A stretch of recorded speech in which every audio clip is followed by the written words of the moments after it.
Olá, pessoal! No vídeo anterior, nós vimos como calcular, um logaritmo sempre associado a uma equação exponencial. Agora, eu vou mostrar para vocês como calcular um logaritmo sem necessariamente recorrer a uma equação exponencial, por meio de propriedades logarítmicas. Mas, antes disso, eu quero lembrar uma coisa aqui para vocês que eu acabei não falando no vídeo anterior, que é o que pode ser e o que não pode ser esse A e esse B. Bom, gente, quando nós tínhamos lá, a gente sabe que em uma equação exponencial, eu sempre vou ter o B elevado a x igual a A. Se eu tiver lá 10 elevado ao quadrado, eu sei que 10 ao quadrado é 100. Se eu tiver 10 elevado a menos 2, aplicando lá a propriedade de potenciação, a gente sabe que isso é a mesma coisa que 1 sobre 10 elevado a 2, que é igual a 1 sobre 100. Se eu dividir, vai dar 0,01. Bom, o que a gente percebe? Que mesmo que o valor desse x ele seja negativo, o a ele sempre vai estar positivo. Então, esse a, que é o logaritmando, aqui no caso do logaritmo, sempre vai ter que ser maior do que zero. A base, em logaritmo, a gente também assume que ela é sempre positiva e que ela é sempre diferente de 1, ok? Então, aí a gente tem essas relações. Bom, tudo isso gera algumas consequências, e eu vou mostrar as duas principais dela que a gente precisa saber na hora de aplicar propriedades logarítmicas.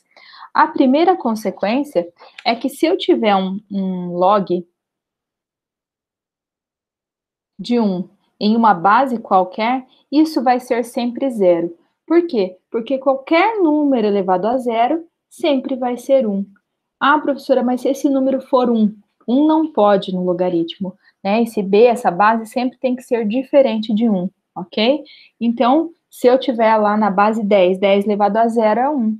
Então, sempre quando o logaritmo for 1, independente da base, o resultado vai dar zero. A outra consequência que a gente tem que saber é que se eu tiver um logaritmo da base, qualquer que seja essa base, o resultado sempre vai ser 1. Por exemplo, se eu pegar esse b elevar a 1, vai dar o próprio b. Esse b pode ser qualquer coisa. Se for 10, 10 elevado a 1 é 10. Se for 2, 2 elevado a 1 é 2. Então, quando eu tenho aqui um log de b na base b, esse resultado dá 1. E a gente precisa sempre saber dessas duas consequências aqui. Então, agora, eu vou mostrar para vocês a primeira propriedade do logaritmo, que é a propriedade do produto. O que diz a propriedade do produto?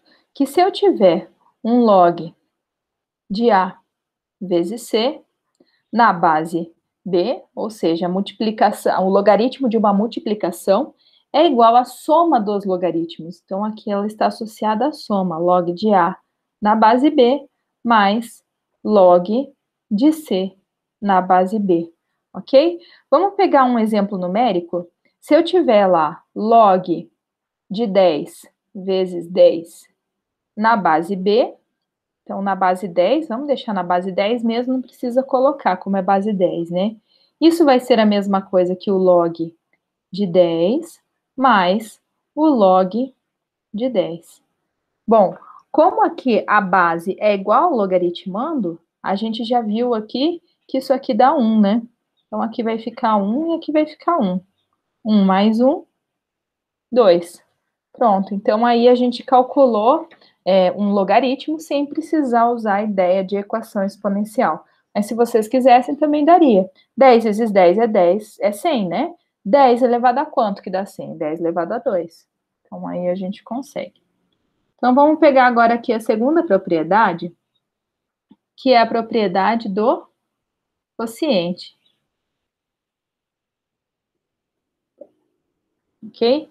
Bom, se a gente teve a do produto, agora a gente tem a da divisão. Se a gente teve a da multiplicação, nós temos agora da divisão. Se eu tiver um log de A dividido por C numa base B qualquer, isso é a mesma coisa que o log de A na base B menos o log, é um menos, log de C na base B, ok?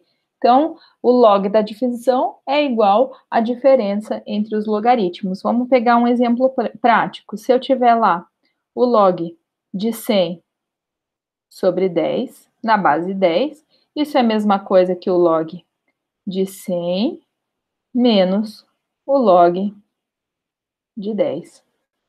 Log de 100 nós já sabemos que é 2. 10 elevado a quanto que dá 100? 2, né? Menos o log de 10 na base 10, a gente já sabe que é 1. E 2 menos 1 é 1, ok? 10, se não fosse resolver por meio de propriedades e quisesse resolver por meio de equação exponencial, mesma coisa, já divide aqui, ó, 100 sobre 10 é 10, e log de 10 na base 10, a gente já vai saber que é 1, por essa consequência aqui da definição, ok? E a terceira propriedade, que é uma propriedade que a gente usa bastante, é a propriedade da potência. Deixa eu colocar mais para cá. Então, vamos lá, a propriedade da potência. Que diz o seguinte: se eu tiver um log de A elevado a uma constante qualquer, elevado a um K, na base B, para eu resolver isso, basta eu jogar esse K aqui para frente e multiplicar pelo log de A na base B. Então, aí a gente tem a propriedade da potência. Vamos pegar aí um exemplo numérico também. Vou colocar mais para cá. Então, pegando um exemplo numérico, se eu tiver lá um log de 81 na base 9, e eu quero fazer isso sem recorrer à definição que associa uma equação exponencial. O que eu vou fazer? Eu vou pegar esse 81, que é o logaritmando, e vou decompor aqui de acordo com a base. A base é 9, então eu vou dividir por 9. 81 divididos por 9, próprio 9. Divididos por 9 vai dar 1. Então, 81 a gente sabe que é a mesma coisa que 9 ao quadrado. Então, isso aqui vai ser log de 9 ao quadrado na base 9. Agora, o que eu faço? Esse expoente aqui, ele vai vir lá para frente por causa dessa propriedade da potência. Então, vai ficar 2 vezes o log de 9 na base 9. Pronto, agora dá para a gente simplesmente simplificar, que vai dar 1, por conta dessa consequência aqui. Então, vou ter 2 vezes 1, que é 2. Pronto. E realmente, né? 9 elevado a quanto que dá 81? 2. Então, a gente resolveu aí por um outro caminho, que é o caminho da propriedade da potência. Então, é isso, pessoal. Nas nossas aulas síncronas, eu vou mostrar outros exemplos para vocês, a gente vai ver isso um pouco mais aprofundado, e vamos ver também aplicações de logaritmo e como que a gente pode relacionar isso a funções e chegar em funções logarítmicas. Então, espero vocês nos nossos encontros síncronos. Até mais!